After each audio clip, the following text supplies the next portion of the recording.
2004ஆம் ஆண்டு சுனாமியில் தமிழகம் மிக கடுமையாக பாதிக்கப்பட்டது. 2004இல் சுனாமியில் தமிழகத்தில் மட்டும் 6065 பேர் இறந்தார்கள். 88 கிராமங்கள் நிலைகுலைந்து அழிந்து போனது.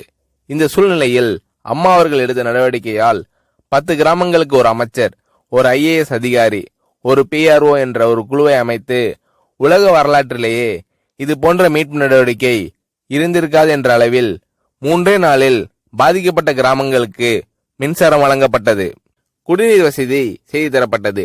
இந்த மின்னல் வேக நடவடிக்கையால் அப்போதிருந்த இந்திய ஜனாதிபதி அப்துல் கலாம் மற்றும் அமெரிக்காவின் முன்னாள் அதிபர் கிளின்டன் ஆகியோரின் பாராட்டுகளை அம்மாவின் அரசு பெற்றது. அழுத கண்களை துடைக்கும் கரம் கொண்டவர் அம்மா அவர்கள். ஆண்டவன் யாரோ ஒரு நபர் மூலமாக வருவார். தமிழ்நாட்டிற்கு கிடைத்த தெய்வம் அம்மா அவர்கள். சுனாமியில் பாதிக்கப்பட்டவர்களில் 40 பேருக்கு 2 குழந்தைகளும் சுனாமியில் இறந்து விடுகிறது. அந்த 40 பேரும் ஏற்கனவே கருத்தடை ஆபரேஷன் செய்திருக்கிறார்கள். பெற்றோர்கள் மட்டும் உயிர் பிழைத்திருக்கிறார்கள். உயிர் பிழைத்தவர்களுக்கு இனி குழந்தை கிடையாது என்ற நிலையில் அவர்களுக்கு கருணைவு ஆபரேஷன் செய்து அவர்களில் பல பேருக்கு குழந்தை பிறந்து அந்த குழந்தைகள் இன்று பள்ளிக்கு சென்று கொண்டிருக்கிறார்கள்.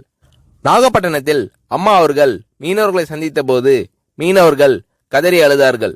அவர்களிடம் அம்மா அவர்கள், நான் இருக்கிறேன், நீங்கள் கவலைப்படாதீர்கள், இழந்து போன உயிரை தவிர மீதி அனைத்தையும் நான் உங்களுக்கு தருவேன் என்று அவர்களுக்கு தேவையான அனைத்து உதவிகளையும் செய்து தந்தார் அம்மா அவர்கள்.